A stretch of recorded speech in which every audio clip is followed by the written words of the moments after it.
Kamu ingat nggak? Dulu kamu pernah bilang, kamu mau berubah besok. Mau mulai produktif minggu depan. Tapi minggu berganti bulan dan bulan jadi tahun. Saya cuma mau tanya satu hal. Di mana semua janji-janji itu sekarang? Kamu bilang kamu mau jadi lebih baik. Tapi apa yang kamu lakukan hari ini? Apakah benar-benar mendekatkan kamu ke versi dirimu yang kamu impikan? Atau kamu cuma pengen kelihatan sibuk?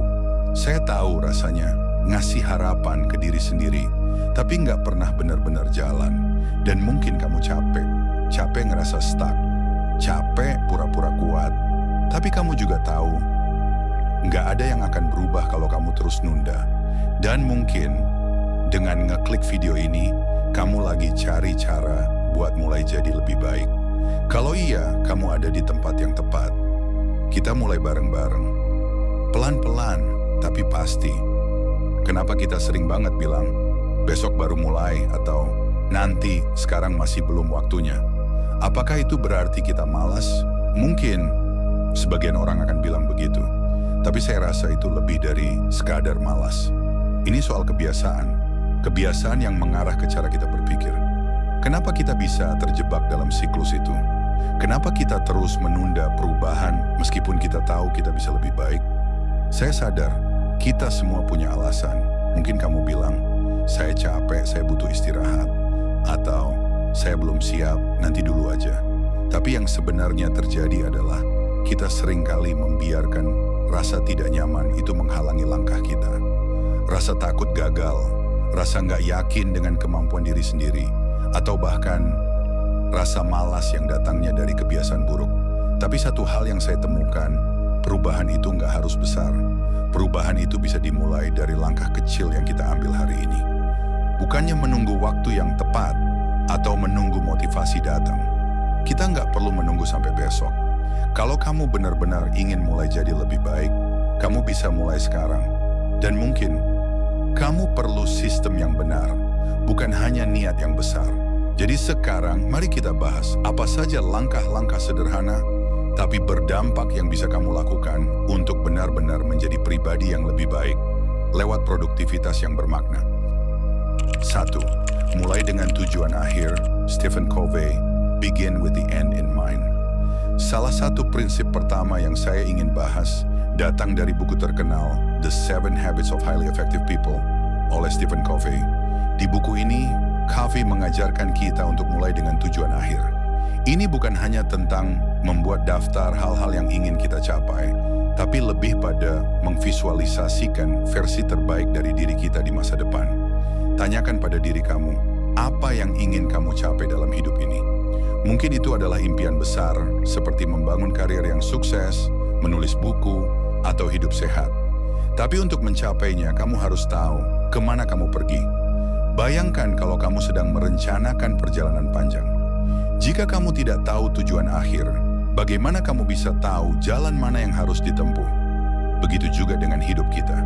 Tanpa visi yang jelas, kita bisa tersesat di tengah jalan dan menghabiskan waktu untuk hal-hal yang nggak terlalu penting. Sekarang coba tuliskan satu tujuan besar yang kamu inginkan dalam hidup. Sesuatu yang benar-benar menggerakkanmu. Mungkin kamu ingin menjadi seorang penulis. Sebelum kamu menulis satu kata pun, kamu perlu punya gambaran jelas tentang apa yang ingin kamu tulis dan siapa audiensnya. Bayangkan buku yang kamu tulis ada di rak toko buku. Seperti itu, tujuannya harus jelas dan spesifik. Jadi sebelum kamu mulai merencanakan hari atau minggu, pertimbangkan apa tujuan akhir kamu. Ini akan memberi arah dalam setiap langkah yang kamu ambil. 2. Bangun sistem kecil, bukan target besar. James Clear, Atomic Habits. Di Atomic Habits, James Clear mengajarkan bahwa bukan target besar yang membawa kita ke tujuan, tapi kebiasaan kecil yang kita bangun secara konsisten. Jadi saya ingin kamu pikirkan sebentar. Berapa kali kamu merasa kewalahan saat melihat sebuah tujuan besar? Mungkin kamu ingin menurunkan berat badan 20 kg atau membaca 30 buku dalam setahun. Rasanya, kan, itu seperti gunung yang harus didaki. Tapi, apakah kamu tahu apa yang akan lebih efektif? Alih-alih fokus pada tujuan besar itu, coba pecah menjadi kebiasaan kecil yang bisa kamu lakukan setiap hari. Misalnya, kamu ingin mulai olahraga.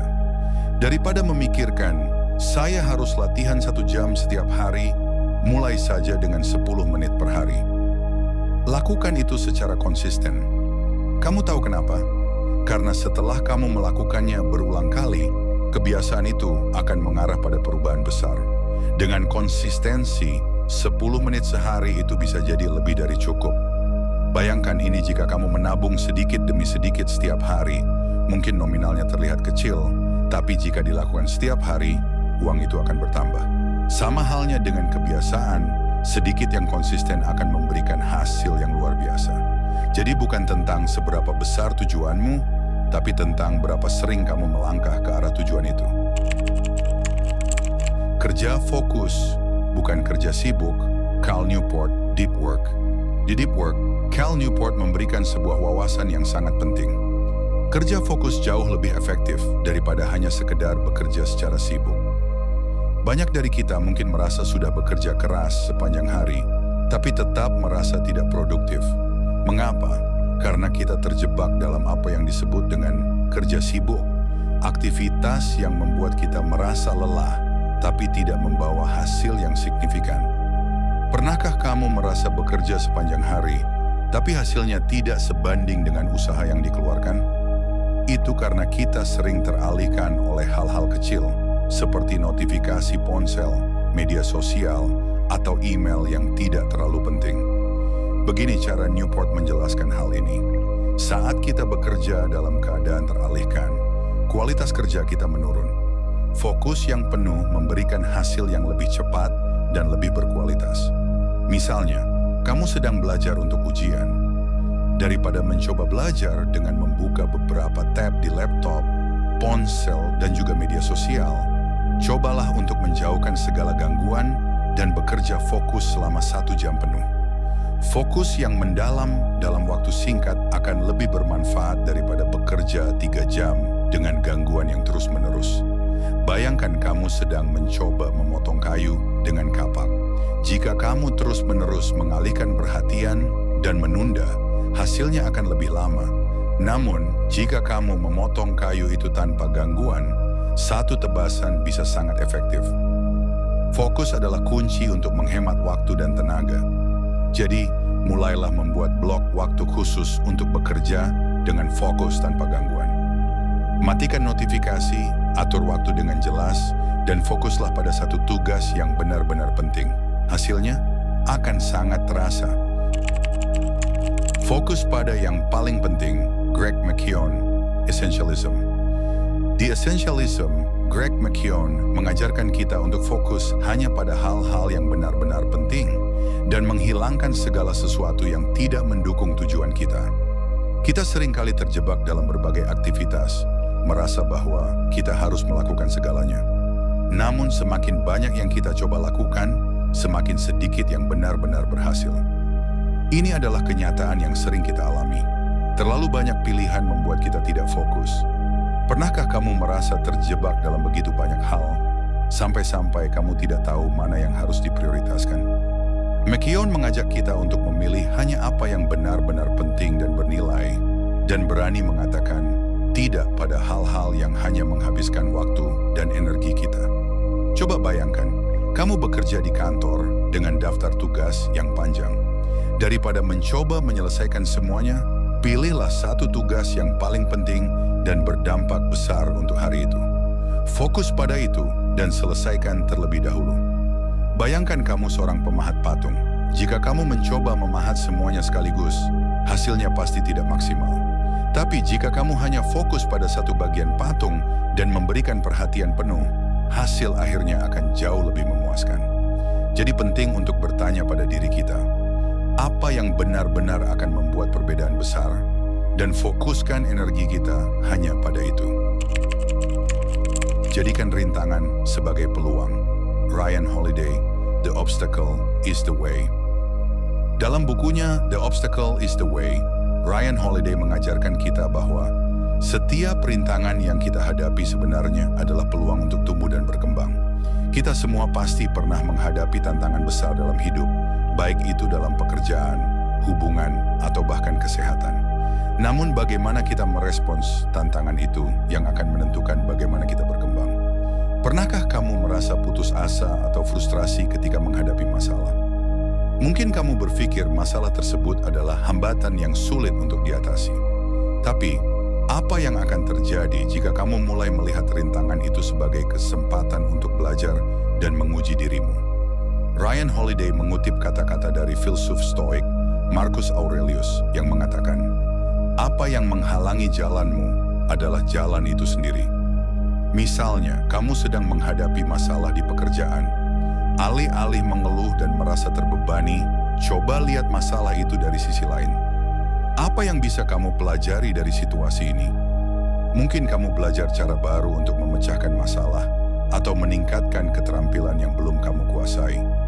Bayangkan kamu sedang berlari di sebuah trek, dan tiba-tiba ada hambatan di depanmu.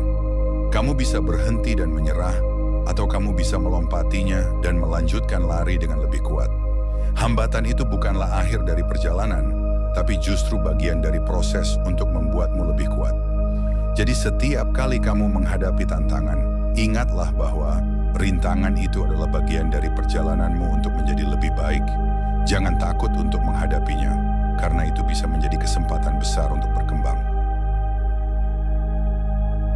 Setelah kita membahas 5 langkah untuk menjadi lebih baik dengan produktivitas, mulai dari menentukan tujuan, membangun kebiasaan kecil, bekerja dengan fokus, mengeliminasi yang tidak penting, hingga menghadapi rintangan sebagai peluang, sekarang saatnya untuk bertanya pada diri kita sendiri, apa langkah pertama yang akan kamu ambil? Ingat, tidak ada perubahan yang besar yang terjadi dalam semalam. Semua perubahan besar dimulai dari keputusan kecil yang kamu buat hari ini. Setiap langkah kecil yang kamu ambil adalah langkah menuju versi terbaik dari dirimu. Sekarang, coba kamu ambil waktu sebentar.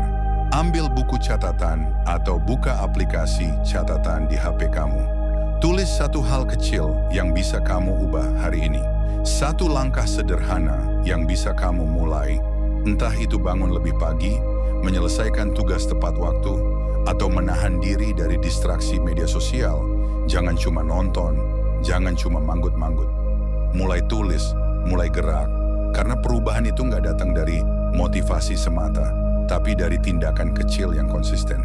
Saya percaya kamu bisa, dan kamu nggak harus langsung sempurna, kamu hanya perlu terus melangkah, sedikit demi sedikit. Semoga video ini jadi pemicu awal untuk perjalanan barumu. Sampai ketemu di video berikutnya. Jaga semangat, tetap berkembang, dan seperti biasa, terima kasih sudah menonton.